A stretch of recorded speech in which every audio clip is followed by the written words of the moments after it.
For 15 years, a millionaire has learned to live with the silence left by his daughter's disappearance. But everything changes when a new maid arrives at his house and plays a melody on the piano that only he and his daughter knew. This sound awakens buried questions and a past that refuses to remain hidden. Watch this beautiful story to the end, it will be worth it. If this story interested you, subscribe to our channel, don't forget to like this video and tell us which city you're watching us from. We'll keep going. The grand piano stood like a silent guardian in the corner of Alexander Bennett's mansion, its polished surface reflecting the dim evening light. For 15 years, that piano had remained untouched, a monument to a past that refused to fade. Alexander himself couldn't bear to look at it most days, let alone hear its music. But tonight was different.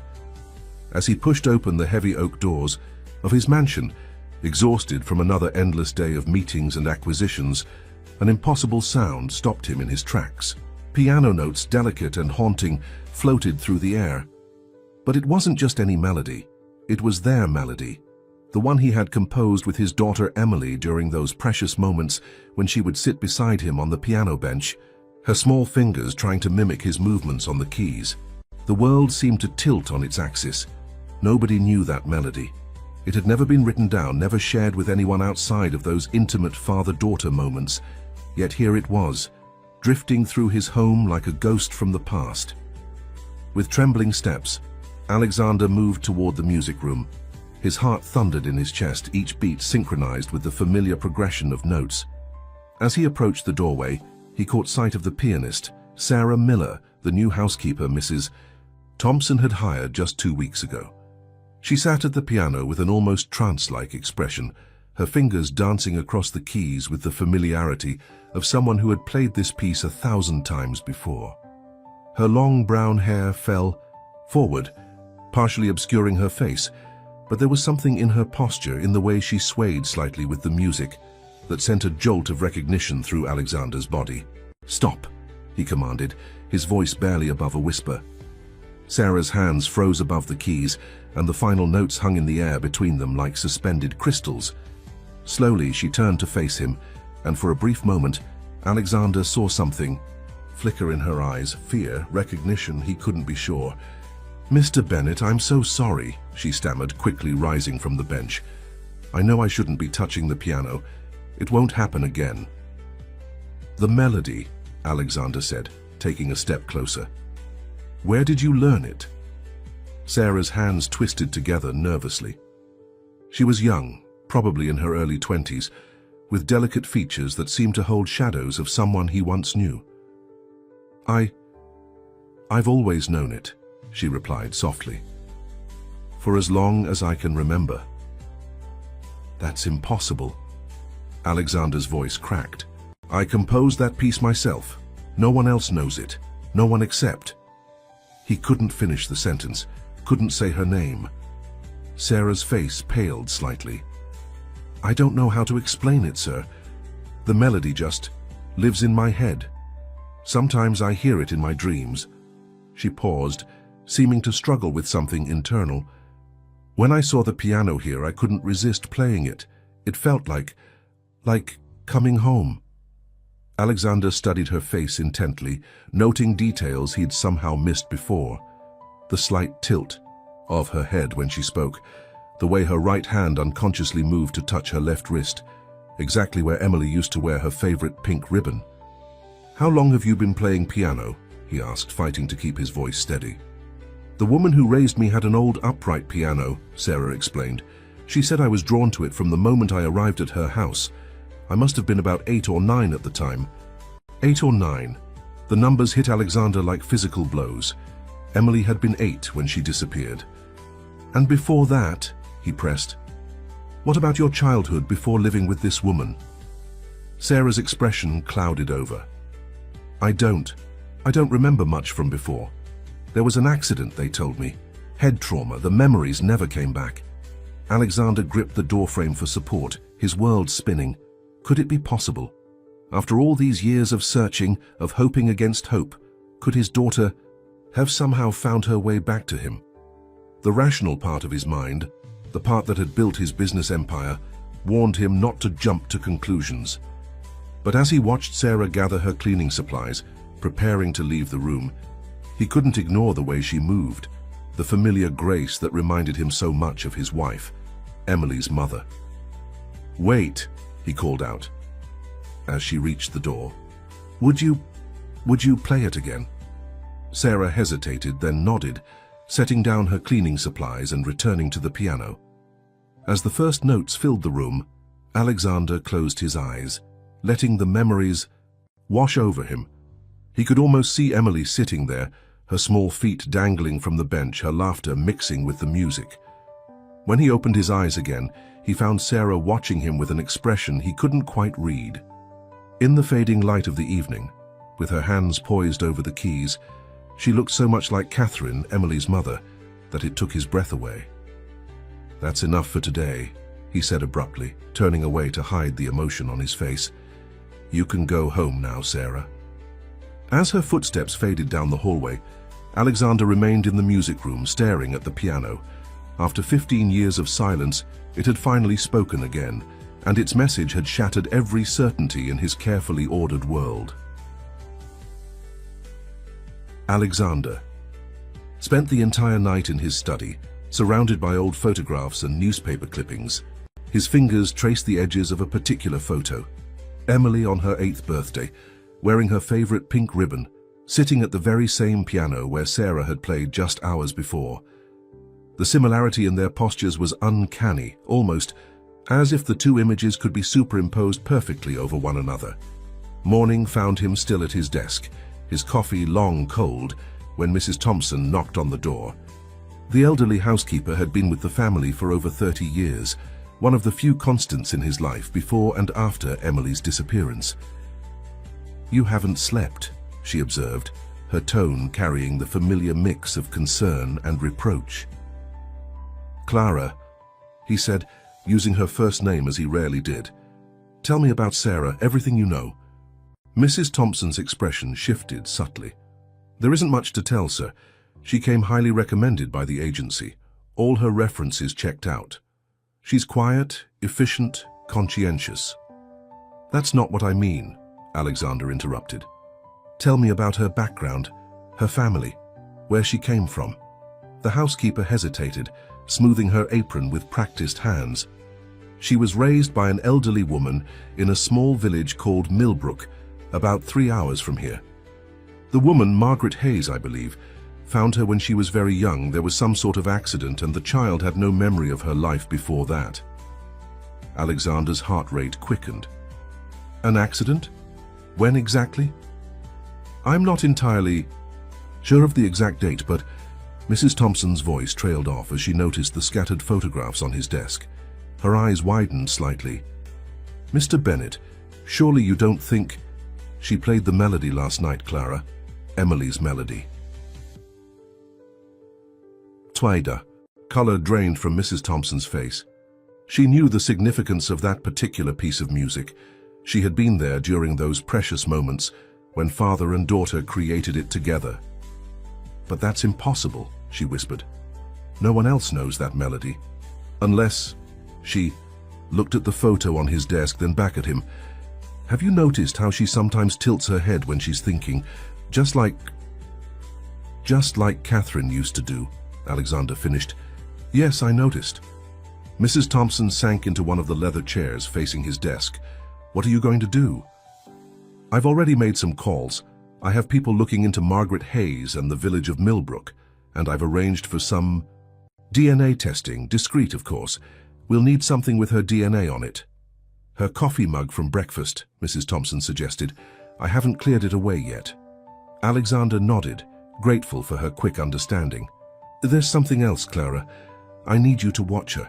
Notice her habits, her mannerisms, anything that might remind me of Emily," she finished softly. "I already have, sir. The way she hums while she works, how she always starts. Cleaning a room from the left corner, her preference for strawberry jam at breakfast, all just like Emily." Alexander stood and walked to the window, watching as the morning sun cast long shadows across his manicured gardens. Somewhere in those gardens, 15 years ago, His daughter had vanished without a trace. Only her pink ribbon remained, found, near the very piano that had now brought this mystery to his doorstep. "Sir," Mrs. Thompson said hesitantly, if Sarah is really Emily, why wouldn't she remember us? And more importantly, who brought her here? Why now?" These were the questions that had kept him awake all night. If Sarah was indeed Emily, her appearance couldn't be a coincidence. Someone had orchestrated this, but to what end? "I don't know," he admitted, "but I intend to find out." As if on cue, they heard the soft melody drifting up from downstairs. Sarah was at the piano again, playing that same haunting tune. Alexander and Mrs. Thompson exchanged glances, both recognizing the additional flourish at the end of the phrase, a small improvisation that Emily had added to their composition, insisting it made the music smile. "Keep this between us for now," Alexander instructed. "We need to be careful. If someone arranged for her to be here, they must be watching. We can't risk frightening them away before we have answers." Mrs. Thompson nodded and quietly left the study. Alexander returned to his desk, pulling out a fresh sheet of paper.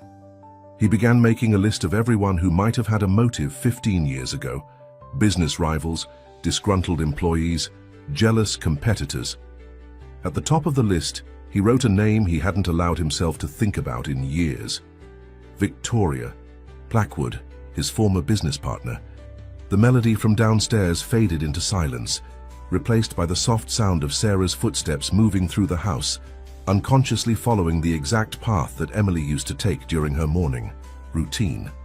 Alexander added another note to his list: "Find Margaret Hayes. The woman who had raised Sarah might hold the key to unraveling this mystery, assuming she was still alive to tell her tale." The next morning, Alexander sat in his home office, staring at a plain manila envelope. Inside were the preliminary DNA test results that had the power to either confirm his wildest hopes or crush them entirely. His hand trembled slightly as he broke the seal. The words on the page blurred before his eyes, but one phrase stood out in stark clarity: 99.9% probability of paternal relationship. He closed his eyes, letting the weight of the confirmation wash over him. Sarah was Emily. His daughter had come home. But with this revelation came a torrent of questions. Who had taken her? Why had they returned her now in this way?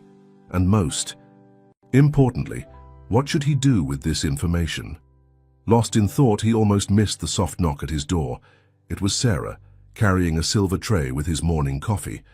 "Come in," he called out, quickly sliding the DNA results into his desk drawer.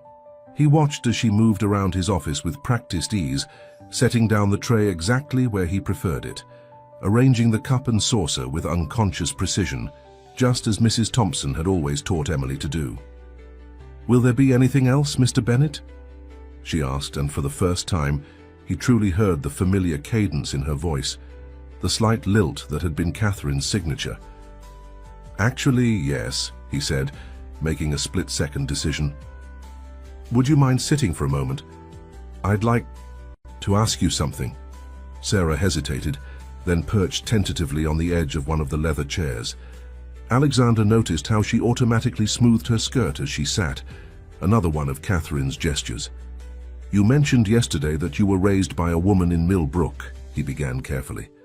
"Margaret Hayes, is that correct?" Sarah nodded, her fingers unconsciously playing with the hem of her sleeve. "Yes, though she passed away recently, just before I came to work here, actually." Alexander leaned forward slightly. "I'm sorry to hear that. She must have been very special to you." "She was," Sarah replied, a shadow crossing her face. "She was all I had. When she found me, I was, well, I don't remember much from before. Just fragments, really. Dreams, sometimes." "What kind of dreams?" Sarah's brow furrowed in concentration. "They're usually unclear. There's music, always music, and sometimes I see a garden with roses, and I'm wearing something pink. But then it gets confusing. There's rain and someone is calling my name, but it doesn't sound like Sarah. I can never quite hear what they're saying." Alexander's heart clenched. The rose garden had been Catherine's pride and joy, and it had been raining the day Emily disappeared. "Have you ever tried to find out more about your past?" he asked, keeping his voice steady. "Margaret discouraged it," Sarah admitted. "She said it would only bring pain, that I should focus on the future instead. But lately," she trailed off, looking uncertain. "Lately what?" "Lately, I've been having this strange feeling, like I've been here before, not just in this house, but in this life.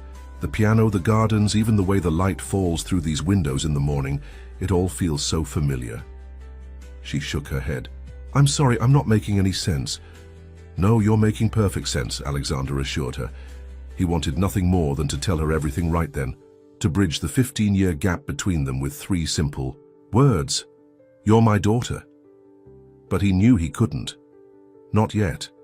If someone had orchestrated her return, they might be watching, waiting. One wrong move could send her running, or worse. "There's something else," Sarah said hesitantly. After she was gone, I found some old papers in her house. Most of them had been burned, but there was one fragment that survived. It had a name on it, Victoria Blackwood. Alexander fought to keep his expression neutral, even as his pulse quickened. Victoria, his former business partner, the woman who had left his company after a bitter legal battle just months before Emily's disappearance. "Did the name mean anything to you?" he asked carefully. "No, but..." Sarah frowned. "The strange thing is, the paper disappeared the next day. I'm sure I put it in my drawer, but when I went to look for it again, it was gone, almost as if someone had taken it." Alexander's mind raced. Someone was clearly still pulling strings, still trying to control the narrative. But who? And why? Had they allowed Sarah to find that particular piece of information? "Mr. Bennett," Sarah's voice pulled him from his thoughts. "Is everything all right?"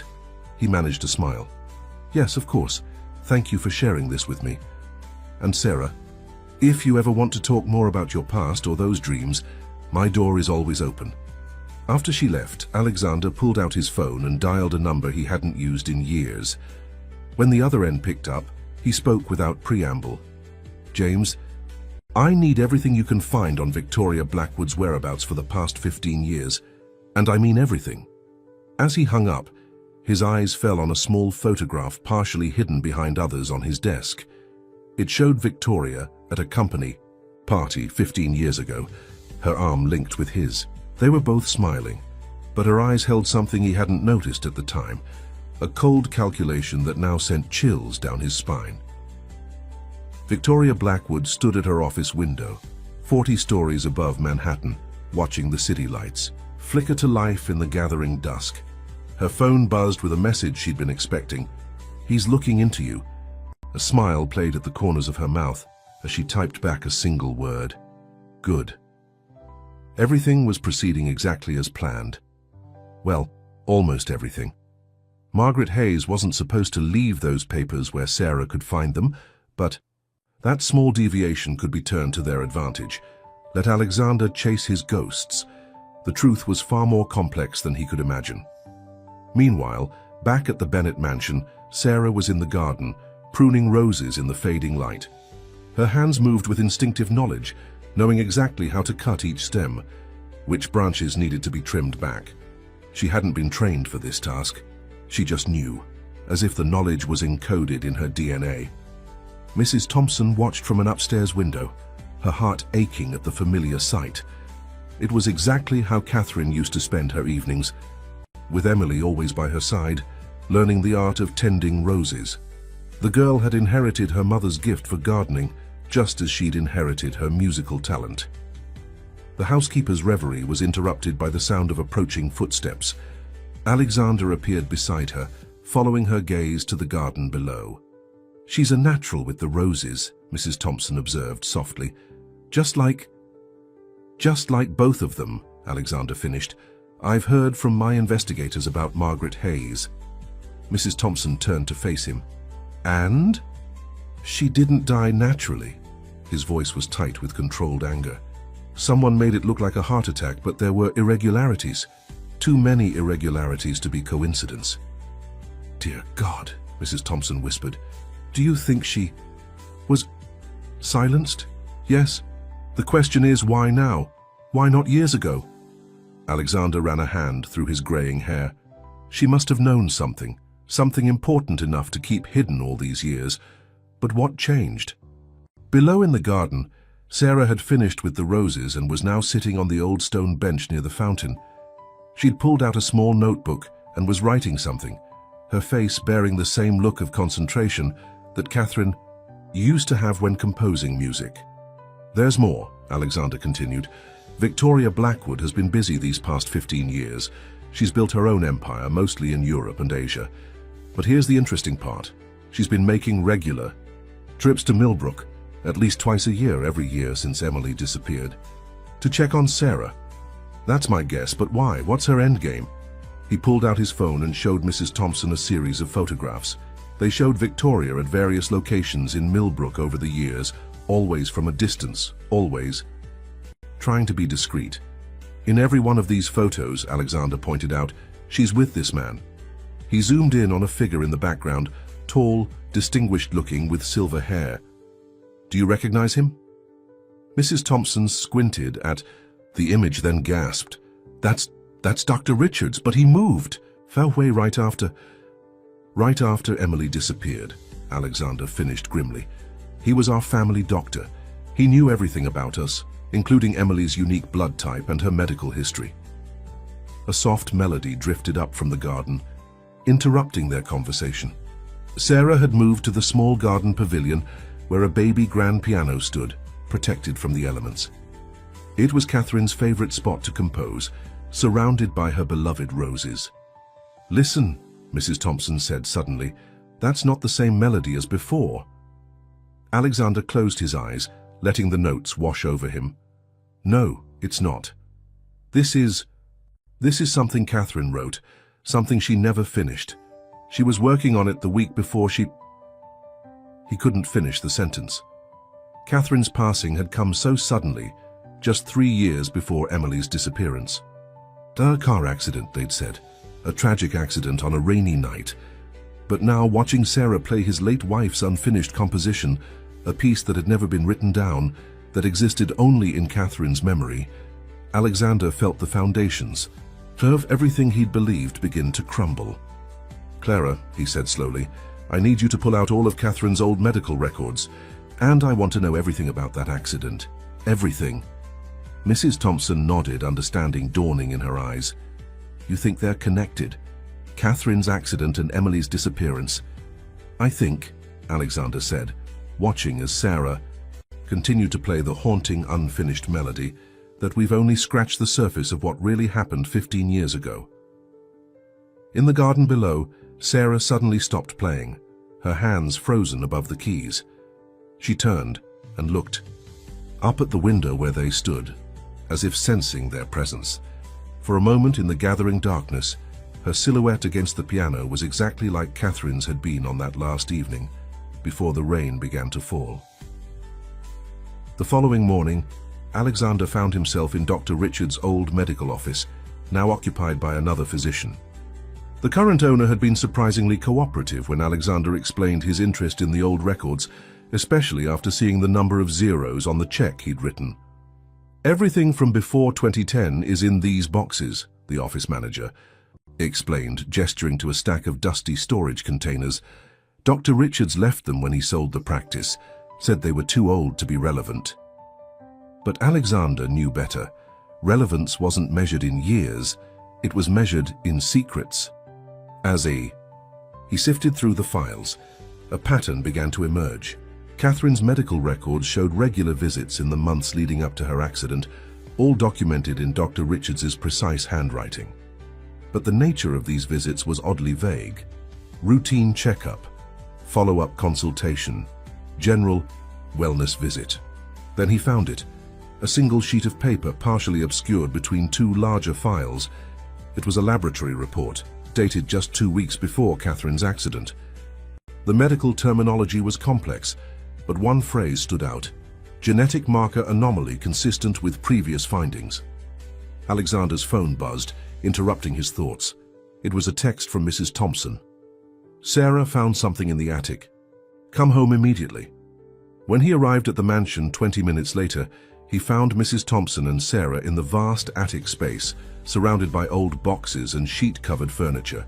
Sarah was holding what appeared to be an old journal, its leather cover cracked with age. "I was cleaning up here," Sarah explained, her voice slightly shaky, "and I found this hidden behind one of the trunks." She held out the journal. It's filled with music and something else." Alexander took the journal, immediately recognizing Catherine's elegant handwriting. The pages were filled with musical notation, but between the staves were notes written in a code he and Catherine had developed during their college days, a private language they'd created for passing notes in class. "This was my wife's," he said softly, watching Sarah's reaction carefully. "Your wife?" Sarah's voice trailed off. "The woman in the portrait downstairs? The one with the roses?" Alexander nodded. He began to decode the hidden messages, his heart racing as the words took shape. "Victoria knows. Must protect Emily. The genetic marker can't be hidden forever. Richard says there's no other way, meeting him tonight."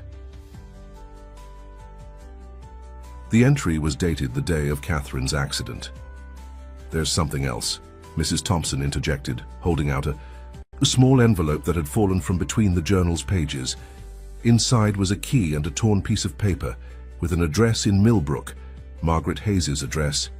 Sarah stared at the address, her face pale. "But how? Why would your wife have Margaret's address? She found me years after." Alexander watched as the questions formed in Sarah's mind, seeing the first cracks appear in the carefully constructed wall between her past and present. He wanted to tell her everything right then, but a lifetime of business negotiations had taught him the value of timing. Push too hard, too fast, and people retreat. Sometimes the truth needs to be discovered rather than told. "Sarah," he said gently, "would you be willing to help me with something? I'd like to decode the rest of this journal, but some of these musical notations are complex. Given your talent with the piano?" "Of course," she replied quickly, seemingly grateful for the distraction from her unsettling questions. "Should we start now?" They moved to the music room where Sarah sat at the piano, while Alexander placed the journal on the music stand. As she began to play the written notes, he translated the coded messages between them. Hours passed as they worked together, father and daughter unknowingly recreating the same dynamic they'd shared 15 years ago. The journal's contents painted a disturbing picture. Catherine had discovered something about Emily, about genetics, about Victoria Blackwood's true motives. The entries became increasingly urgent in the days leading up to her accident. The final entry was incomplete, ending mid-sentence. "If anything happens to me, the truth is, in the rose garden," Sarah suddenly said, her hands still on the keys. "I don't know why, but I feel like the answer has something to do with the rose garden." Alexander looked at her sharply. "What makes you say that?" "These dreams I've been having. There's always roses. And a woman, your wife, I realize now. She's telling me something important. She's pointing to a specific rose bush, but I can never quite see which one." Just then, Mrs. Thompson burst into the room, her face ashen. "Sir, you need to see this. Victoria Blackwood has just arrived at the front gate." Alexander's mind raced. After 15 years of calculated distance, why would Victoria choose this moment to appear? "Unless, Sarah," he said quickly, "would you please go help Mrs. Thompson prepare some tea? I'll handle our unexpected guest." As Sarah left the room, Alexander quickly photographed the journal's pages with his phone and slipped the small key from the envelope into his pocket. Whatever game Victoria was playing, he needed to be prepared. Through the music room window, he watched Victoria's sleek black car glide up the driveway. In the passenger seat, barely visible through the tinted windows, sat Dr. Richards. Victoria. Blackwood hadn't changed much in 15 years. Her steel-grey hair was still perfectly styled, her designer suit impeccable, her smile as artificial as ever. She stood in Alexander's study as if she owned it, while Dr. Richards lingered near. The door, his distinguished appearance somewhat diminished by an obvious nervousness. "Hello, Alex," Victoria said smoothly. "It's been far too long." Not long enough, Alexander replied, remaining seated behind his desk. What brings you here, Victoria? Can't old friends pay a visit? She moved to the window, looking out at the rose garden. I see you've maintained Catherine's roses beautifully. She would have appreciated that. The casual mention of his late wife's name made Alexander's jaw clench. We both know you're not here for gardening tips. No, Victoria agreed, turning to face him. I'm here because you've been asking questions about Margaret Hayes, about the past, questions that might be better left unanswered. For whom? Alexander challenged. You, Dr. Richards? Or perhaps for whoever arranged Margaret's convenient heart attack? Dr. Richards flinched visibly, but Victoria's expression remained unchanged. Margaret Hayes lived a long, full life. Her passing was entirely natural. Like Catherine's car accident. For the first time, Victoria's composure flickered. That was a tragedy, nothing more. Was it? Alexander stood, moving around his desk. Because Catherine's journal suggests otherwise. She knew something, didn't she? Something about Emily, about you, about whatever you and Richards were doing.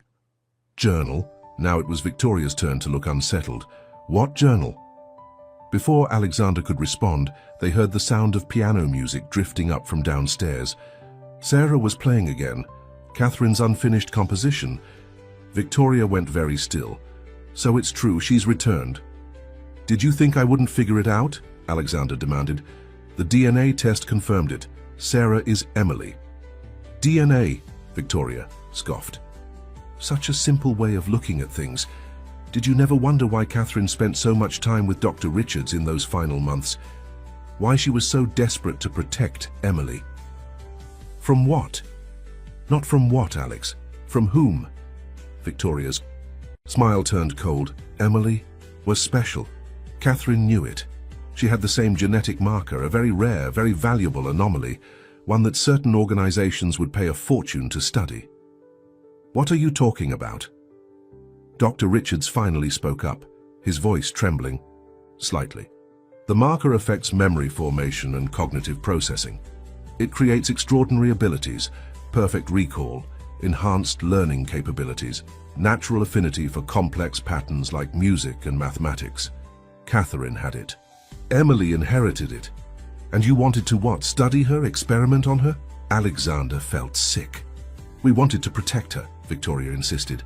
Catherine didn't understand. The organizations tracking the marker were getting close. They would have found Emily eventually. We did what we had to do. By kidnapping her. By erasing her memories. By giving her a new life, a safe life, Victoria corrected. Margaret Hayes was trusted. She understood the importance of keeping Emily, Sarah, away from those who would exploit her abilities. And Catherine, did she understand when you arranged her accident? Victoria's face hardened. Catherine made her choice. She was going. To expose everything, risk everything we'd worked for. We couldn't allow that. The piano music stopped abruptly. In the sudden silence, they heard footsteps on the stairs. Sir? Sarah's voice called out. Mrs. Thompson asked me to bring up the tea. Just a moment, Alexander called back, his mind racing. He couldn't let Sarah walk into this situation unprepared. But Victoria was already moving toward the door. It's time for a reunion, don't you think? After all, Sarah deserves to know who was really behind her adoption, who really orchestrated her return. Victoria, Dr. Richards warned, this isn't the plan. Plans change, she replied coldly. Margaret's death changed everything. We need to adapt. Alexander stepped between Victoria and the door. You're not going near her. You can't stop what's already in motion, Alex, Victoria said. Sarah's memories are already starting to surface. The music, the roses, Catherine's markers are reactivating. Soon she'll remember everything, including what really happened the night Catherine tried to take her away. The door opened before Alexander could respond. Sarah stood in the doorway, a tea tray in her hands, her eyes widening as she took in the scene before her. Sarah, Victoria smiled. Or should I say, Emily? We have so much to talk about. Sarah's hands began to tremble, the teacups rattling slightly on their saucers. I know you, she whispered. From my dreams. You were there the night of the rain. You were in the garden with Her eyes darted to Dr. Richards, and the tea tray slipped from her grasp, crashing to the floor. The sound of shattering china seemed to trigger something in Sarah's mind. She staggered backward, pressing her hands to her temples as fragments of memory exploded behind her eyes. Rain, thunder, the scent of wet roses. A woman's voice, Catherine's voice, urgent and frightened. "Run, Emily, run to the garden house." Victoria's face, illuminated by lightning, speaking into a phone. "She's trying to take her, stop them." Dr. Richards approaching through the rose bushes with something in his hand.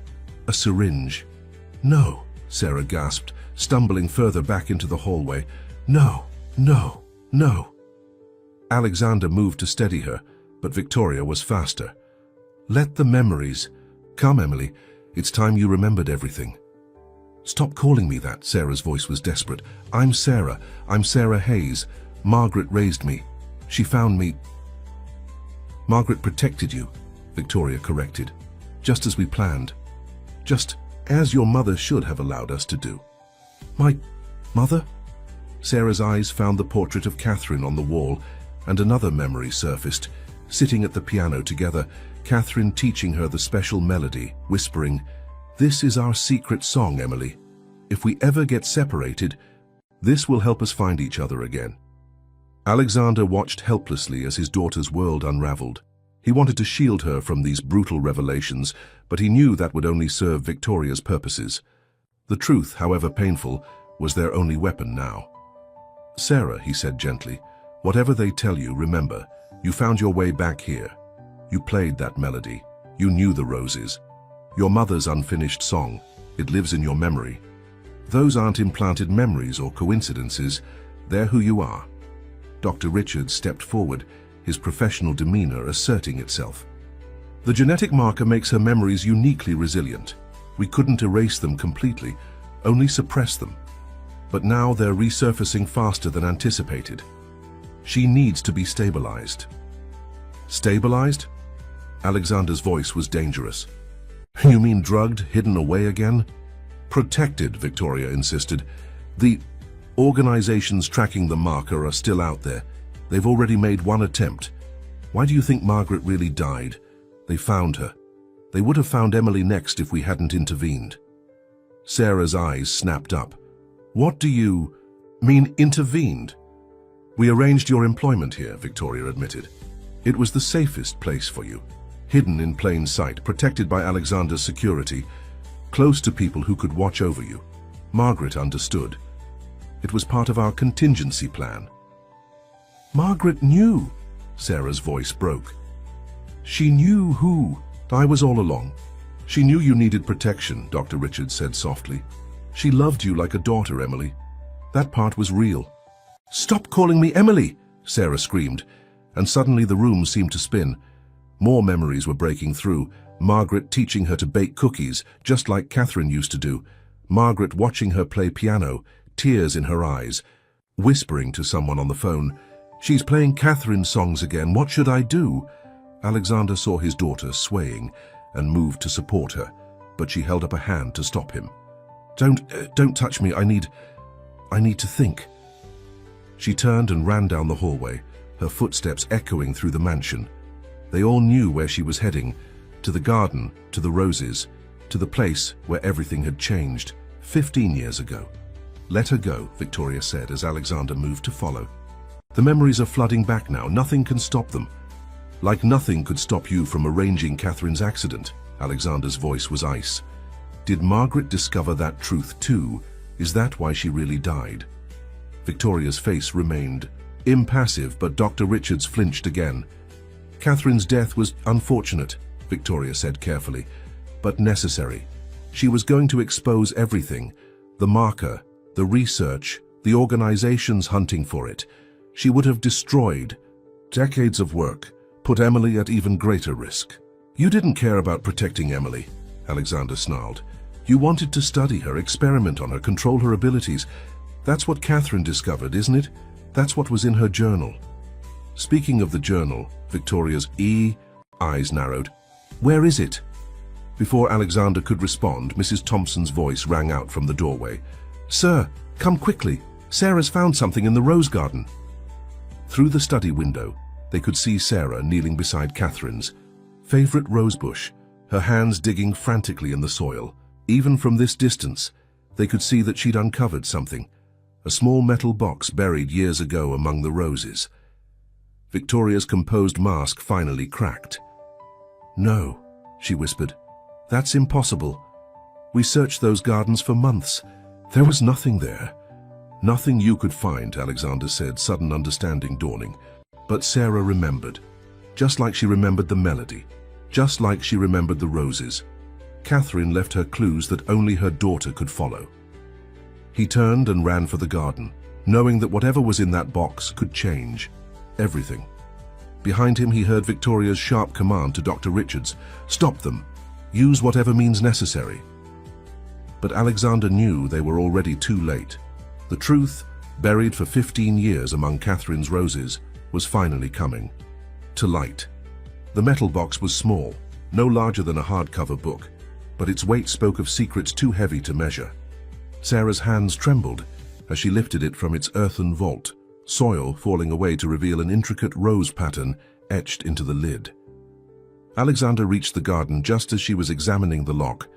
It was a simple thing, almost delicate, the kind of lock that appeared on jewelry boxes and diaries. Without hesitation, he pulled out the key they'd found in Catherine's journal. "Here," he said softly, holding it out to her. "I think your mother meant for you to open it." Sarah looked up at him, tears streaming down her face. "She was trying to protect me, wasn't she?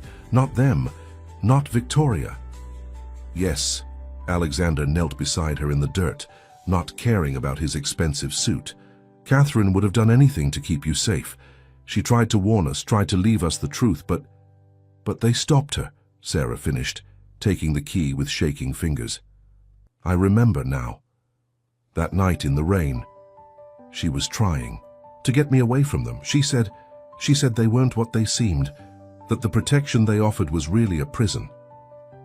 The key slid into the lock with a soft click. Behind them, they could hear Victoria and Dr. Richards approaching through the garden. Their footsteps hurried on the gravel path. Inside the box lay a USB drive, several folded documents, and a letter addressed to "My dearest Emily." But it was the photograph on top that caught their attention. A picture of Catherine in what appeared to be a laboratory, standing next to a younger Victoria Blackwood. They were both smiling, but Catherine was holding up a piece of paper with a barely visible message written on it.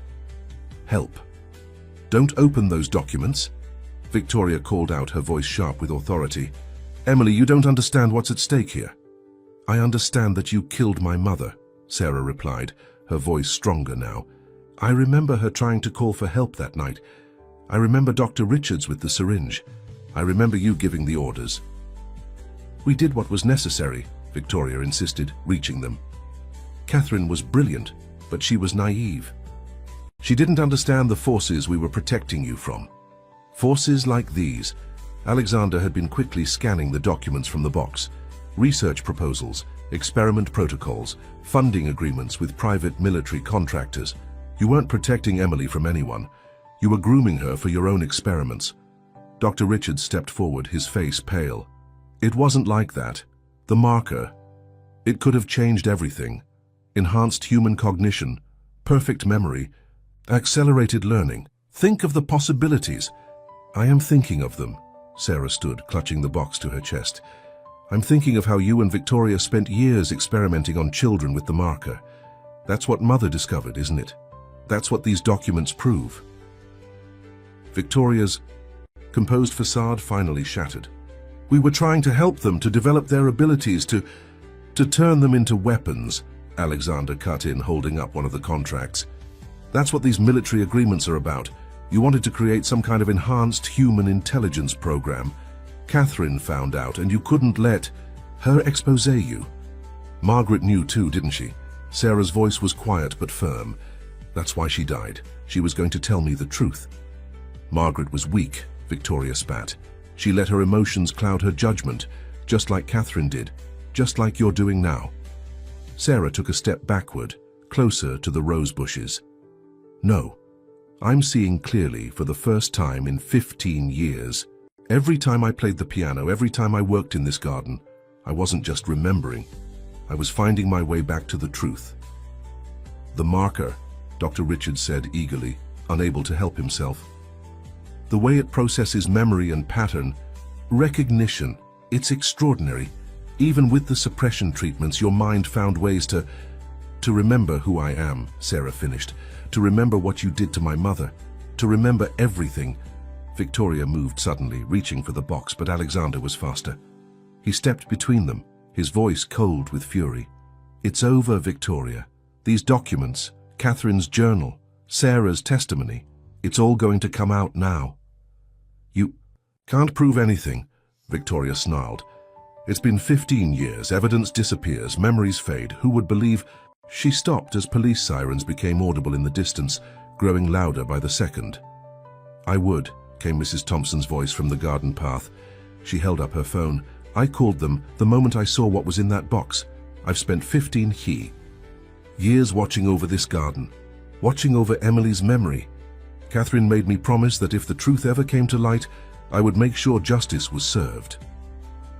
As red and blue lights began to flash at the front gates, Victoria's face transformed into something almost feral.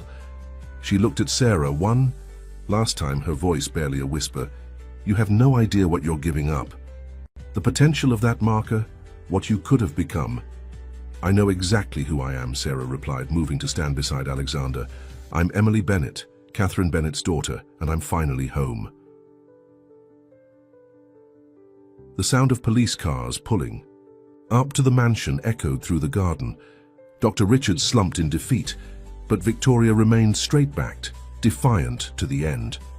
As Mrs. Thompson led the officers through the garden gate, Sarah felt Alexander's hand slip into hers, warm and steady. Your mother would be so proud, he whispered. Sarah squeezed his hand, her other arm still cradling the box of buried truths. The evening light caught the roses around them, turning their petals to gold. Catherine's roses blooming still, keeping their secrets until the right moment, just as she had planned. The days following Victoria's arrest passed in a blur of police statements, media speculation, and emotional revelations. The Bennett mansion, once a silent monument to loss, now hummed with activity as investigators combed through years of buried evidence. Sarah, now officially acknowledged as Emily Bennett, sat in her mother's music room, surrounded by the documents from the buried box. Each page revealed new layers of Victoria's deception, but it was Catherine's letter that held her attention now, her fingers tracing her mother's elegant handwriting. My dearest Emily, if you're reading this, then you've found your way back home, just as I always believed you would. The melody we created together, the roses we tended, these weren't just memories, they were breadcrumbs I scattered along the path, hoping they would lead you back to us one day. There's so much you need to know, so much I should have told you sooner. The genetic marker you carry isn't a curse or a weapon, it's a gift. Your grandmother had it, I had it, and now you do too. It's what gives us our connection to music, our ability to see patterns where others see chaos, our way of understanding the world in deeper, richer ways. Victoria discovered it in my blood work years ago, when we were still partners in the research division. At first I believed in her vision, using our understanding of the marker to help others, to unlock human potential. But then I found the military contracts, the classified experiments, the children they were studying in secret facilities. They wanted to weaponize the marker, to create some kind of cognitive enhancement program for military applications. When I threatened to expose them, Victoria revealed their true plans for you. You weren't just going to be studied, you were going to be their proof of concept, their perfect subject, raised from childhood to demonstrate the marker's full potential. I couldn't let that happen. The night I tried to get you away, I had arranged for us to disappear, to start a new life far from Victoria's influence. I never meant for you to face this burden alone. I never meant to leave you.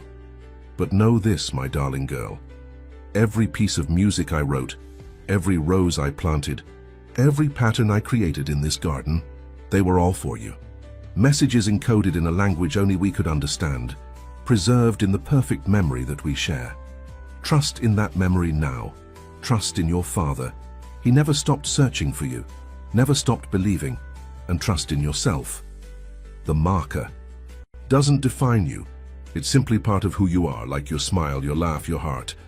Victoria and her colleagues saw only the potential for power. They never understood that the true gift of the marker isn't in how it enhances our minds, but in how it connects us to the patterns of love and memory that shape our lives. I've hidden copies of all the evidence, the contracts, the research files, everything that proves what they were really doing. Use it to stop them, but don't let it consume you. You are so much more than their failed experiment. You are my daughter, my heart, my most beautiful song. Find the music in everything, my darling. It's always there, waiting to be discovered. Oh, my love, Mom. Emily folded the letter carefully, her vision blurred with tears. Through the music room window, she could see Alexander, her father, talking with the lead investigator, providing more details about Victoria's years of deception. Mrs. Thompson entered quietly, carrying a familiar silver tea tray. "The police have found 3 more facilities," she said softly, setting down the tea. "Children with the marker being studied under the guise of special education programs. They're being reunited with their families now." "How many?" Emily asked, her voice barely a whisper. 17 so far, all with similar stories, identified through routine medical tests, separated from their families through various means, placed in Victoria's care for protection from unnamed threats. Mrs. Thompson's hands trembled slightly as she poured the tea. "Some of them have been there for years." Emily closed her eyes, remembering the fragments of her own experience that had started to resurface. The initial confusion, the fear, the gradual acceptance of a new reality, all carefully orchestrated by Victoria and her team. "She almost succeeded," Emily said, opening her eyes. "If Mother hadn't left those clues, if she hadn't encoded the truth in ways that only I could understand." "Catherine knew exactly what she was doing," Mrs. Thompson smiled gently. "She used their own research against them. They were so focused on the marker's potential for processing information that they never considered how it might preserve emotional memories, maintain connections that run deeper than mere data." A soft chime from Emily's phone interrupted them. Another update from the investigation team. More documents had been found in Victoria's private office, including detailed notes about the night of Catherine's accident. The truth they had all suspected was finally confirmed in Victoria's own handwriting. Emily set the phone down, her hands steady despite the weight of this final confirmation. She walked to the piano, her mother's piano, and sat down, letting her fingers rest on the keys. The melody that had brought her home flowed from her hands, but this time it wasn't just muscle memory or genetic predisposition. It was a conscious choice, a deliberate embracing of who she was and where she came from. Outside, the roses Catherine had planted swayed in the evening breeze, their patterns of growth and bloom following the same mathematical sequences that made music beautiful. Emily smiled, understanding now what her mother had meant in her letter. The patterns were everywhere, waiting to be discovered, in music, in nature, in love, in memory. And in the gentle fall of dusk, as she played her mother's song in her mother's room, Emily Bennett was finally completely home. The autumn morning dawned crisp and clear as Emily stood in her childhood bedroom, now restored to its former warmth. The walls, once covered in generic wallpaper during her absence, now displayed the delicate rose pattern she remembered from her youth. Alexander had found the original design in Catherine's files and had it recreated exactly as it had been. But it was the small upright piano in the corner that held her attention now. Not the grand piano downstairs where everything had started, but her practice piano, the one where she had first learned to play. Alexander had kept it in storage all these years, unable to part with it but too pained to see it. A knock at the door drew her attention. "Come in," she called, smiling as Alexander entered, carrying a small wooden box. "I found something else while going through the storage rooms," he said, setting the box on her desk. "I think it's time you had these back." Emily opened the box to find it filled with sheet music, Her early compositions, written in childish handwriting, but showing the same intuitive understanding of musical patterns that she now knew came from the marker. "I kept everything," Alexander said softly. "Every drawing, every piece of music, every school report. I knew that someday. Somehow." Emily hugged him tightly, still marveling at how natural it felt now, how quickly they had rebuilt their bond once the truth was revealed. The genetic marker might have given her perfect recall, but it was love that had brought her home. "There's something else," Alexander continued, pulling back slightly. "The investigators found Victoria's complete research files. They show that the marker, it continues to evolve throughout a person's life. Your abilities, our understanding of patterns, our connection to music and mathematics, they're not fixed traits. They grow and change as we do." Emily nodded, thinking of how her own abilities had manifested differently over the years. That's why Victoria's experiments were so flawed. She thought she could isolate and weaponize these traits, but they're not separate from who we are. They're part of how we experience the world, how we connect with it. "Exactly," Alexander smiled. "And that's why I want to show you something. Come with me." He led her down to his study, where blueprints were spread across his desk. Emily recognized the layout of one of Victoria's former facilities, a cold, clinical place designed for research and control. "I'm buying it," Alexander explained. "All of them, actually, but we're going to transform them into something else entirely." He pulled out another set of plans, these showing a very different vision: warm, welcoming spaces filled with music rooms, art studios, and gardens. "Schools," Emily breathed, understanding immediately. "Real schools for children with the marker. Places where they can learn to understand and develop their abilities naturally." "Yes," Alexander nodded. "Not hidden away and studied like lab rats, but supported and celebrated for who they are." Catherine's research showed that the marker's true potential isn't in cognitive enhancement or perfect memory. It's in how it allows us to see and understand the connections that exist in everything around us. Emily traced the plans with her finger, seeing how the designs incorporated mathematical patterns, how the gardens were laid out in sequences that echoed musical scales. "Mother would have loved this," she said softly. "She did love it," Alexander replied. "It was her idea originally. I found the concept sketches in her journal, along with notes about how the marker could be nurtured rather than exploited." He paused, watching his daughter carefully. "I was hoping you might help me make it a reality." Emily looked up, surprised. "Me? Who better? You understand both sides of this, the science and the humanity. You've experienced firsthand how the marker can be both a gift and a burden. And, more importantly, you understand what these children need most: acceptance, understanding, and the freedom to discover who they truly are." The morning sun streamed through the study windows, casting patterns of light and shadow across the blueprints. Emily watched how they moved and shifted, creating their own kind of music in light. She thought of the other children Victoria had collected, now free but trying to understand their place in the world. She thought of her mother's letter, urging her to find the music in everything. "Yes," she said finally, decisively. "I'll help, but not just with the schools."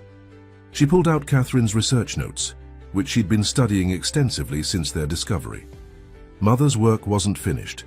She was close to understanding something important about how the marker functions, how it creates these connections we experience. If we could continue her research, ethically, openly, with the goal of understanding rather than controlling. Alexander smiled, seeing Catherine's passionate curiosity reflected in their daughter's eyes. "Where do we start?" Emily walked to the window, looking out at the rose garden where so many truths had been buried and found again. The morning light caught the dewdrops on the petals, each one reflecting and refracting the world in its own unique pattern. "We start with the music," she said softly. "We start with the patterns. We start with love." She turned back to her father, her eyes bright with purpose. "We start by showing the world that what makes us different isn't something to be weaponized or controlled. It's something to be understood and celebrated." She sat at the small desk that had been placed in the study for her, pulled out a fresh sheet of paper, and began to write. The patterns flowed from her mind to the page, not just musical notes this time, but a fuller vision, a plan for something new and beautiful, growing from the ashes of Victoria's failed ambitions. And in the garden below, Catherine's roses continued, their eternal dance with the sun, their patterns a testament to the truth that Emily had finally embraced. Some gifts aren't meant to be contained or controlled. They're meant to bloom. 6 months had passed since Victoria's arrest, and the former research facility in upstate New York had undergone a remarkable transformation. Where sterile corridors once echoed with clinical silence, music now flowed freely through warmly lit hallways. The Bennett Institute for Creative Development was coming to life. Emily stood in what had once been the main testing laboratory, now converted into a light-filled conservatory. Floor-to-ceiling windows looked out over gardens designed in the same pattern as her mother's rose sanctuary.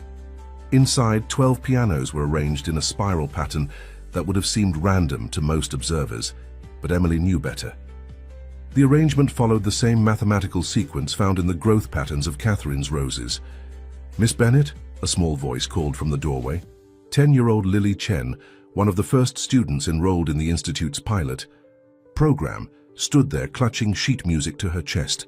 Like Emily, like all the children now finding their way to the Institute, Lily carried the marker in her jeans. "Come in, Lily," Emily smiled, patting the piano bench beside her. "Show me what you've been working on." The young girl sat down, her fingers immediately finding their place on the keys.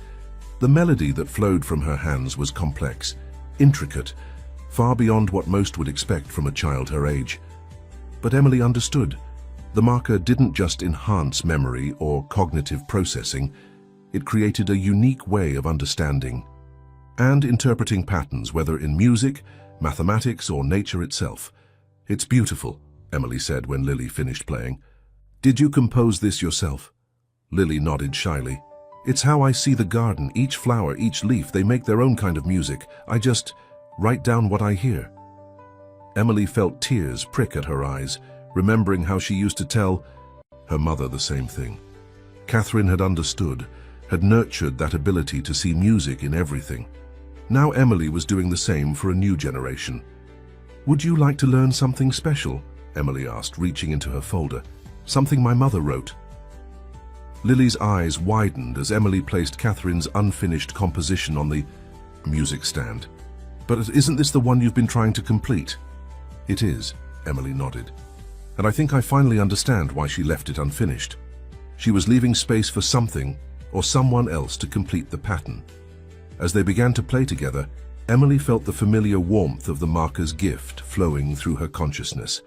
She could see the mathematical structures underlying the melody, the way each note connected to create something larger than itself.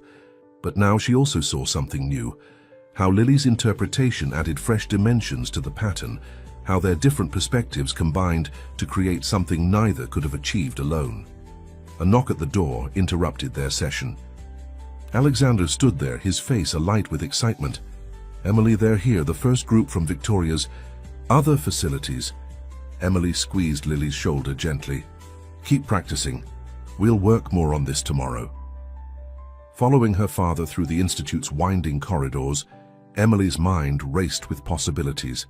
Each child they had rescued from Victoria's program brought new insights into how the marker manifested, how it could be nurtured rather than exploited. They reached the main entrance just as a bus was pulling up. One by one, children of various ages began to descend the steps, each carrying small bags containing their few possessions. Their faces showed a mixture of uncertainty and hope, the same expression Emily had worn when she first returned home. "Welcome to the Bennett Institute," she said warmly, stepping forward to greet them. "I'm Emily, and I know exactly what you've been through, because I've been there too." A small boy near the front looked up at her with curious eyes. They said we're special, that we can do things others can't." Emily knelt down to his level.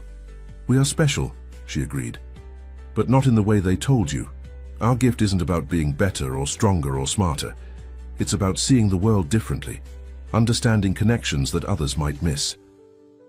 She led the group into the conservatory. where Lily was still playing Catherine's composition.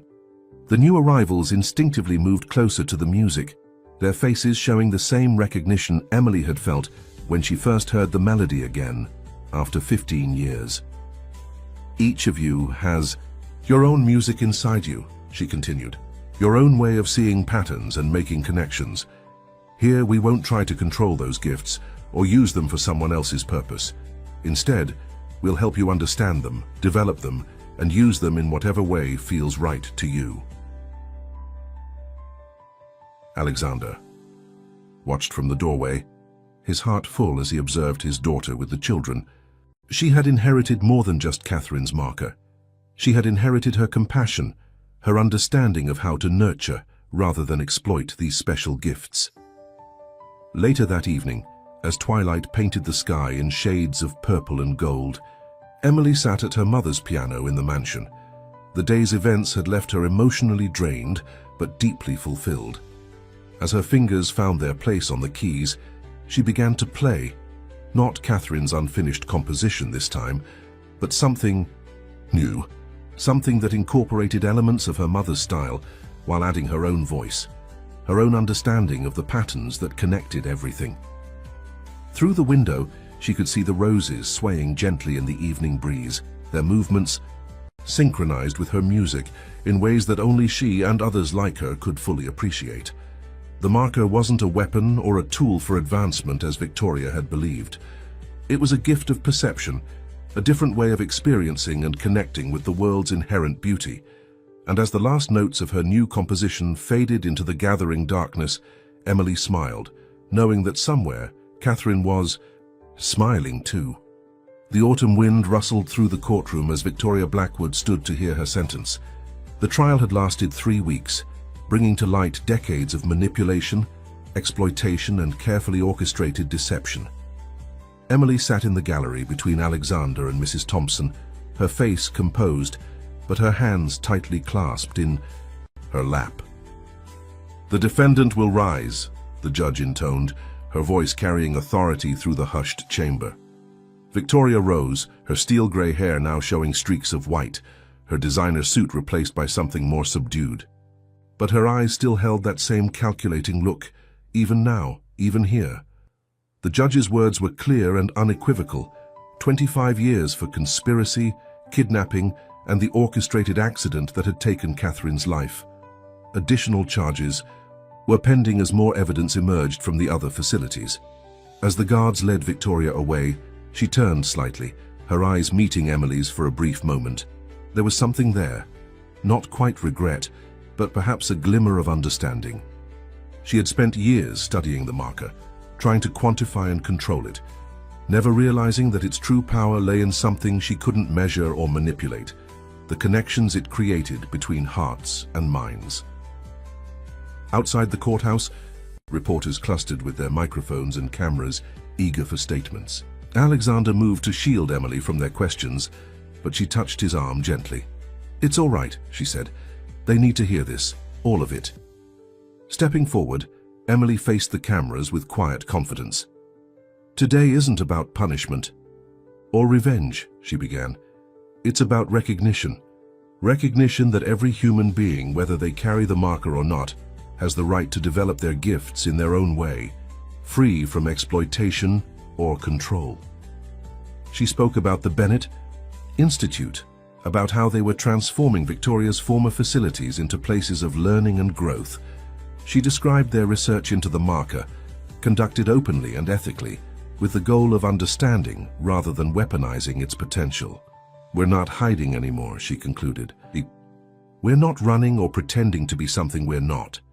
The children at our institute are learning to embrace their unique way of seeing the world, just as I had to relearn who I truly was." Back at the mansion that evening, Emily sat with Alexander in Catherine's garden. The roses were preparing for winter, their blooms fading but their patterns still visible in the arrangement of stems and leaves. "I found something interesting in Mother's research notes," Emily said, pulling out her tablet. She wasn't just studying the marker itself. She was studying how it manifests differently in each person who carries it. It's not just about enhanced memory or pattern recognition. It's about how those abilities shape our individual ways of understanding and connecting with the world. Alexander leaned forward, interested. What do you mean? Look at Lily, for example. She doesn't just see musical patterns, she sees them specifically in nature, translating the growth patterns of plants into melodies. Another student at the Institute marker sees them in numbers, creating beautiful mathematical proofs that look like works of art. And she paused, smiling softly.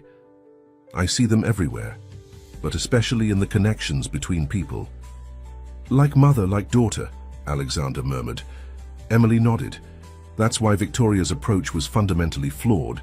She thought the marker could be standardized, controlled, directed towards specific purposes, but it's more like a unique lens through which each person sees the world differently.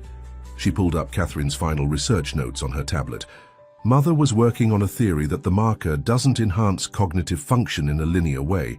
Instead, it creates new neural pathways, allowing the brain to process information in patterns that most people can't perceive. But how those patterns manifest, that's unique to each individual. And that's what you're exploring at the Institute? Yes, Emily said enthusiastically. We're not trying to channel the children's abilities in any particular direction. Instead, we're helping them discover and develop their own unique ways of seeing and understanding. Some will express it through music, others through mathematics or art or science. The possibilities are endless. A cool breeze stirred the garden, carrying the sweet scent of the late roses.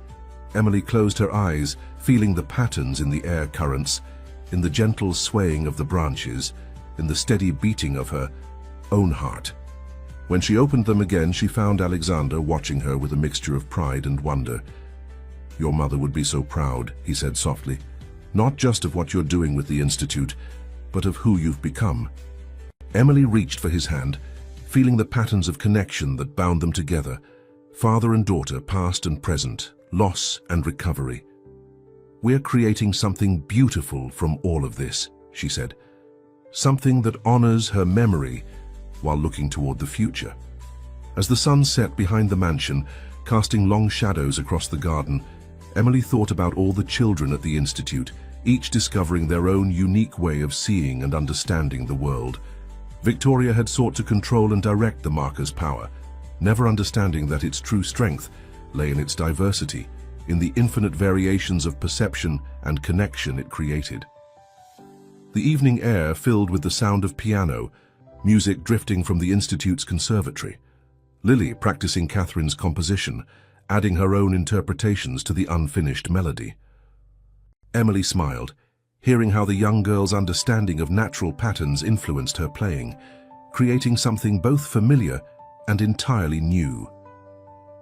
Here, in this moment, surrounded by her mother's roses and the echoes of her music, Emily felt the full circle of their story completing itself, not ending but transforming, like the patterns they all saw and understood in their own unique ways, endless in their variations, beautiful in their complexity.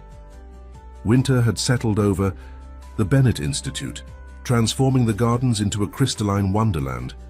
Emily stood at her office window, watching snowflakes create their own mathematical patterns as they drifted past.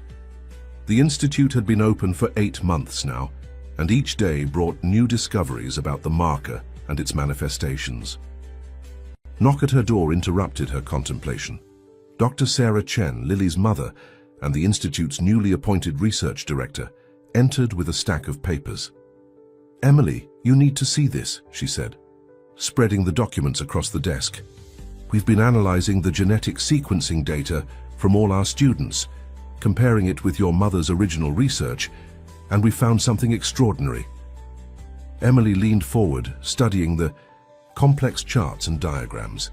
Her ability to perceive patterns allowed her to quickly grasp what others might have missed. The marker isn't static, she breathed. It's adapting. Exactly, Dr. Chen nodded enthusiastically. Each person's marker responds to their individual experiences, creating unique neural pathways based on how they interact with the world. It's not just about inherited traits, it's about how those traits evolve and develop over time. Emily's mind raced with the implications. That's why Victoria's attempts to standardize and control it never worked. The marker isn't a fixed enhancement, it's more like an instrument that each person learns to play in their own way. And there's more, Dr. Chen continued, pulling out another set of documents. Remember those old files we found in Victoria's archive? The ones about other families with the marker? Well, we've been reaching out to them quietly, and the responses have been fascinating. She laid out a map marked with dozens of points, each representing a family that carried the marker. It's not as rare as Victoria thought. She was just looking for specific manifestations, enhanced memory, mathematical ability, musical talent. But there are people out there with the marker who express it in completely different ways. A commotion in the hallway drew their attention. Lily burst into the office, her eyes bright with excitement. "Miss Bennet, you have to come to the music room. Marcus figured something out about your mother's composition." Emily and Dr. Chen followed the eager child to the Institute's main conservatory. Marcus, a 13-year-old mathematical prodigy, sat at the piano with several sheets of paper covered in complex equations spread before him. "Look," he said as they entered, pointing to his calculations. "The unfinished parts of your mother's composition, they're not really unfinished. They're variables in an equation. She wrote the music so that it could be completed in multiple ways, each one mathematically perfect, but emotionally different, depending on how you solve the variables." Emily sat down at the piano, her heart racing. "Show me." Marcus pointed to different sections of the score, explaining how each unfinished phrase could be resolved through various mathematical progressions. "It's like she created a musical algorithm, but one that requires emotional input to solve. The mathematics are perfect, but the final choice of notes depends on the player's own interpretation of the patterns." Emily's fingers touched the keys, and she began to play, following Marcus's calculations but letting her own emotional understanding guide the resolution of each phrase. The melody that emerged was hauntingly beautiful, recognizably Catherine's composition, but with something new, something personal added to it. "She left it unfinished on purpose," Emily whispered, tears in her eyes. "Not because she ran out of time, but because she wanted each person who played it to find their own way to complete it. It's not just a song, it's a demonstration of how the marker works, how it allows each of us to see and interpret patterns in our own unique way." Dr. Chen was scribbling notes furiously. "This could be the key to understanding how the marker adapts and evolves. If we could map the different ways people complete this composition against their unique manifestations of the marker, we could finally understand what Mother was trying to prove," Emily finished. "That the marker isn't about enhancement or superiority. It's about diversity of perception, about finding new ways to understand and connect with the world around us." She looked around the room at the small gathering that had formed. Dr. Chen with her scientific curiosity, Marcus with his mathematical insights, Lily with her intuitive understanding of natural patterns, and all the other students and staff who had been drawn by the music. Each of them carried the marker, and each expressed it in their own unique way. "This is what Mother was protecting," Emily said softly. "Not just the marker itself, but the infinite possibilities it represents. Victoria wanted to standardize it, control it, turn it into a weapon. But Mother understood that its true power lies in its diversity, in the way it allows each person to discover their own unique way of seeing and understanding the world." As the winter sun cast long shadows through the conservatory windows, Emily began to play the composition again, this time inviting the others to join in, each adding their own interpretation to the unfinished phrases. The resulting symphony was complex, beautiful, and entirely unique, a perfect expression of what the marker truly meant. And somewhere in the patterns of light and shadow, in the mathematics of the music, in the connections being forged between these remarkable individuals, Emily felt her mother's presence, guiding them toward a future she had always believed in. Spring came early to the Bennett Institute, bringing with it an unexpected visitor. Dr. Richards, recently released after cooperating with the investigation, had requested a meeting with Emily. She received him in the garden pavilion, where the first roses of the season were beginning to bloom. "You've created something remarkable here," he said, looking around at the transformed facility. something I wish we had understood was possible years ago. Emily studied the man who had once helped orchestrate her separation from her family. Age and regret had softened his features, but his eyes still held the keen intelligence that had made him such a valuable part of Victoria's team. "Why did you ask to see me?" she inquired quietly. "Because I owe you the truth," he replied, pulling a worn notebook from his bag. "Not just about what we did, but about what we discovered, what your mother discovered, that frightened Victoria so much she was willing to go to any lengths to suppress it." He opened the notebook, revealing pages of detailed research notes. Catherine's final studies weren't just about the marker's genetic properties. She was investigating something far more profound: the marker's ability to create connections between people who carry it. Emily leaned forward, intrigued despite herself. What kind of connections? Emotional resonance, shared perception patterns, unconscious synchronization of thought processes. She called it harmonic convergence, the way people with the marker naturally attune to each other's emotional and cognitive frequencies. He gestured to the Institute's buildings, visible through the pavilion windows. "It's happening here, isn't it? You've seen it among the students." Emily thought about the remarkable way her students seemed to understand each other, how they could collaborate on complex projects with minimal verbal communication, how they instinctively supported and complemented each other's unique expressions of the marker. Victoria saw it as a threat, Dr. Richards continued. She was building a program based on individual enhancement, on creating superior isolated operators. The idea that the marker's true power might lie in connection rather than separation, it undermined everything she had planned. "And that's why Mother had to be silenced," Emily said softly, "because she discovered that the marker wasn't about making individuals stronger, it was about making us more connected." "Yes," Dr. Richards's voice was heavy with remorse. Catherine's research suggested that the marker's enhancement of pattern recognition and cognitive processing wasn't its primary function. Those were just side effects of its true purpose: to create deeper, more complex ways of understanding and connecting with others who share the gift. He handed her the notebook. "This contains everything: Catherine's complete research, my own observations over the years, and something else you need to see."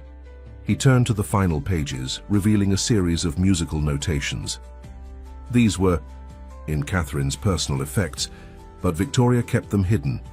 They're variations on the unfinished composition, not completions, but possible pathways, each designed to resonate with different emotional and cognitive patterns. Emily's fingers traced the familiar handwriting. She wasn't just leaving it unfinished for artistic reasons. She was creating a template for connection, a way for people with the marker to explore and express their unique perceptions while still maintaining harmony with others. "Exactly," Dr. Richards nodded, "and there's more."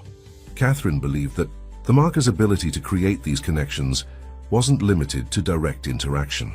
She theorized that people with the marker could create lasting emotional and cognitive imprints through music, art, mathematics, any form of pattern-based expression. That's why you were able to find your way back home. The patterns she left behind weren't just clues. They were emotional anchors designed to resonate specifically with your unique expression of the marker. Emily stood and walked to the piano in the pavilion. Her fingers found the keys, beginning to play one of the variations Catherine had written. As the music filled the space, she could feel the truth of what Dr. Richards was saying. The composition wasn't just a piece of music, it was a bridge between minds, a way of sharing perception and understanding across time and space. Through the windows, she could see her students in the garden, each engaged in their own activities, but moving in unconscious harmony with each other. Lily was sketching the mathematical patterns she saw in the flower beds while Marcus explained a complex theorem to younger students, his hand movements unconsciously matching the rhythm of a nearby student's piano practice. "We're not just teaching them to use their abilities," Emily realized. "We're teaching them to create connections, to build networks of understanding that go beyond traditional communication." "That's what Victoria never understood," Dr. Richards said quietly. "She saw the marker as a tool for creating exceptional individuals. Catherine saw it as a means of creating exceptional communities." As if to emphasize his point, a subtle shift in the garden caught Emily's attention. Without any visible signal, her students had begun to gather near the rose bushes, drawn by some shared intuition. They moved with unconscious grace, arranging themselves in a pattern that exactly matched the mathematical structure of Catherine's composition. "Mother knew," Emily whispered, watching the scene unfold. She knew that the true power of the marker wasn't in what it could do for any one person, but in what it could help us create together. The setting sun painted the garden in shades of gold, illuminating the gathered students and casting long shadows that formed their own intricate patterns across the ground. In that moment, Emily could see the full scope of her mother's vision. Not a world of enhanced individuals competing for supremacy, but a symphony of unique perspectives coming together to create something greater than the sum of its parts. And in the gentle evening breeze, carried on the scent of blooming roses, she felt her mother's presence more strongly than ever, guiding them all toward a future where connection, not competition, would be the key to unlocking humanity's true potential. 1 year had passed since the Bennett Institute opened its doors. The transformed facility now stood as a beacon of hope and understanding, its gardens in full bloom under the warm summer sun. Emily sat in her mother's study, now her own, reviewing applications from families around the world who had recognized the marker in their children and were seeking guidance rather than suppression. A gentle knock drew her attention. Alexander entered carrying a familiar-looking file folder. "The last of Victoria's records," he said, placing the folder on her desk. The investigators finally cleared them for release. Emily opened the folder carefully, her trained eye quickly picking up patterns in the seemingly random collection of documents. Most were administrative files, financial records, and research notes they'd already seen. But one document caught her attention, a letter Victoria had written but never sent, dated just days before Emily's disappearance 15 years ago. "My dearest friend," it began, addressed to Catherine, "I fear by the time you read this, our paths will have diverged beyond reconciliation. Your latest research threatens everything we've worked for. This idea of harmonic convergence between marker carriers, it will destroy the program we've built. The military contracts, the private funding, all of it depends on our ability to create controllable, predictable enhancements. If word gets out that the marker's true potential lies in connection rather than individual superiority, everything falls apart." Emily's hands trembled slightly as she continued reading. "Your daughter's abilities are developing faster than any subject we've studied. The way she naturally forms connections with others, the way she sees patterns not just in music or mathematics, but in human relationships themselves. She's living proof of your theory, and that makes her dangerous. I cannot allow your research to continue. I cannot allow Emily to develop these abilities further. By the time you read this, she will be safe, protected from those who would exploit her gifts, but also prevented from revealing the truth about what the marker really means. Forgive me, old friend, but I do what I must to protect our work." Alexander watched as Emily processed the revelation. "She truly believed she was protecting you," he said softly. "No," Emily shook her head. "She was protecting herself, her vision of what the marker should be. Mother saw the truth, that our gifts weren't meant to separate us from others, but to bring us together in new and deeper ways." She stood and walked to the window, looking out over the Institute's grounds. Students moved through the gardens, in small groups, their interactions flowing with a natural harmony that went beyond normal social dynamics.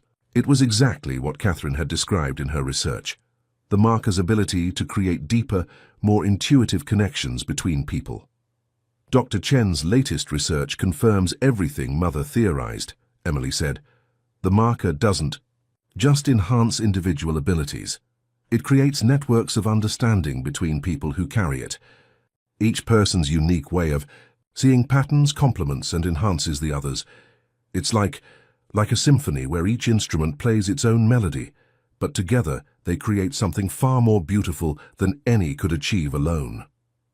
A sudden burst of laughter from the gardens drew their attention. Lily and Marcus had gathered a group of younger students around the central fountain, demonstrating how the water's spray created patterns that could be translated into both music and mathematics. The children watched in wonder as Marcus wrote equations in his notebook, while Lily played corresponding melodies on a portable keyboard. The two activities perfectly synchronized despite their apparent differences. That's what Victoria never understood, Emily continued. She saw these abilities as tools to be controlled and directed, but they're more like different languages for describing the same underlying reality. Some of us see it in music, others in mathematics or art or nature, but we're all perceiving the same fundamental patterns. She picked up her mother's journal, which now sat permanently on her desk. Mother knew that the real power of the marker wasn't in creating exceptional individuals, but in helping us understand how everything and everyone is connected. The eye, enhanced abilities, the pattern recognition. Those are just different ways of perceiving and expressing those connections. Alexander moved to stand beside her at the window. And that's what makes the Institute different from Victoria's program. You're not trying to control or direct these abilities. You're creating a space where they can develop naturally, where each person can discover their own unique way of understanding and connecting with the world. Emily nodded, watching as more students gravitated toward the fountain, each adding their own perspective to the impromptu lesson. A young artist began sketching the water patterns, while another student used dance to express the mathematical rhythms Marcus had discovered. It was a perfect demonstration of what Catherine had called harmonic convergence, different perceptions and expressions flowing together in natural harmony. "We're doing more than just teaching them to use their abilities," Emily said softly. "We're teaching them to understand and celebrate their differences, to see how their unique perspectives can combine, to create something greater than any individual could achieve alone." As the sun began to set, casting long shadows across the Institute's grounds, the sound of piano music drifted up from the conservatory. Someone had begun playing Catherine's composition, and others were joining in, each adding their own interpretations to the unfinished phrases. The resulting melody was complex yet harmonious, a perfect expression of unity in diversity. Emily smiled, feeling her mother's presence in every note, in every pattern, in every connection being forged between these remarkable individuals. Victoria had tried to control and direct these gifts, but Catherine had understood their true nature. They weren't meant to be contained or standardized, but to flow freely, creating ever-expanding networks of understanding and connection. And in the growing twilight, as the music swelled and the patterns danced in the fading light, Emily knew that they were finally achieving what her mother had envisioned, a world where differences were celebrated, where unique perspectives combined, to create new understanding, and where the truest expression of their gifts lay not in individual achievement, but in the beautiful symphony of connection they created together. The day of the Bennett Institute's first anniversary celebration dawned bright and clear. The gardens, now in full summer glory, had been arranged to accommodate hundreds of visitors, families of students, researchers, educators, and others, interested in their groundbreaking approach to understanding and developing the marker's gifts. Emily stood in her mother's rose garden, making final adjustments to the central display. Catherine's original roses had been carefully propagated, and now their descendants bloomed throughout the Institute's grounds, their patterns echoing the mathematical structures found in her music. "Everything's ready," Mrs. Thompson said, approaching with her usual quiet efficiency. "The guests will be arriving soon." Emily nodded, touching a perfect bloom with gentle fingers. "I wish she could see this," she said softly. "All of it. The Institute, the students, the way her research is finally being understood and appreciated. She does see it," Mrs. Thompson smiled. "Through you, through every child who discovers their gifts here, through every new connection that's formed, her vision lives in everything you've created." The sound of arriving vehicles drew their attention. The first guests were beginning to arrive, families from around the world, each with their own stories of discovery, confusion, and finally understanding. Emily watched as children with the marker instinctively began to form connections, their unique perceptions harmonizing in ways that confirmed everything Catherine had theorized. Alexander joined them, looking distinguished in his suit, but with an underlying excitement that made him seem younger. "The auditorium is prepared for your presentation," he said, "though I suspect it won't go quite as formally as planned." Emily laughed, knowing he was right. Their community had a way of transforming planned events into organic expressions of connection and creativity. It was one of the many ways the marker manifested, this ability to create spontaneous harmony out of apparent chaos. As they made their way to the main building, Emily saw Lily and Marcus gathering their fellow students. Over the past year, these two had become living proof of Catherine's theories about harmonic convergence. Their different ways of perceiving patterns, Lily through music and nature, Marcus through mathematics, had combined to create new insights that neither could have achieved alone. The auditorium filled quickly, but there was none of the usual pre-presentation tension. Instead, the space hummed with a kind of harmonious energy, as people with the marker naturally adjusted to each other's presence, creating an atmosphere of shared understanding that transcended normal social interactions. Emily took her place at the podium, but instead of beginning her prepared speech, she found herself drawn to the piano that had been placed on stage. Her fingers touched the keys, beginning to play Catherine's composition, not the original version, but the harmonically expanded form that had evolved through countless interpretations by the Institute's students and staff. One by one, other instruments joined in, Lily with her violin, Marcus adding rhythm with mathematical precision on a synthesizer, other students contributing their own unique interpretations. The music filled the space, but it was more than just sound. It was a demonstration of everything they had learned about the marker's true nature. As the melody reached the traditionally unfinished sections, something remarkable happened. Without any prior planning, members of the audience began to contribute. Some through music, others through movement, still others through spontaneous visual art or mathematical equations. Each contribution was unique, yet all flowed together in perfect harmony. Emily let her hands fall from the keys, watching in wonder, as Catherine's composition transformed into something entirely new, yet fundamentally true to its original nature. This was what her mother had tried to explain, the marker's ability to create networks of understanding that transcended individual perception. When the impromptu performance finally ended, there was a moment of profound silence. Then Alexander stood, his eyes bright with tears of joy and understanding. "This," he said, his voice carrying clearly through the quiet auditorium, "this is what Catherine saw. Not just individual gifts to be developed or abilities to be enhanced, but a new way of connecting, of understanding, of creating together." Emily returned to the podium, her heart full. "My mother believed that the marker wasn't meant to separate us from others or make us superior," she began. "She believed it was meant to help us understand the connections that already exist between all things and all people. Each of us perceives these connections differently, through music, mathematics, art, nature, or countless other ways. But when we come together, when we share our unique perspectives, we create something far more beautiful and profound than any of us could achieve alone." She gestured to the students, the families, the researchers and educators who had gathered to celebrate their first year. "This institute isn't just a school or a research facility. It's a community, a place where different ways of seeing and understanding the world can come together in harmony. We don't teach our students to conform to a single way of using their gifts. We help them discover their own unique perspectives while learning to connect and create with others." Looking out over the audience, Emily could see the patterns of connection flowing between people, the subtle harmonies of shared understanding that Catherine had first identified. Victoria had tried to control these connections, to direct them toward her own purposes. But like the roses in the garden, like the music that filled their halls, these gifts couldn't be contained or controlled. They could only be nurtured, allowed to grow and bloom in their own unique ways.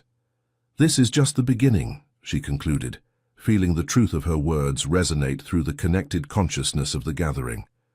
Every day, we discover new ways that the marker manifests, new patterns of connection and understanding.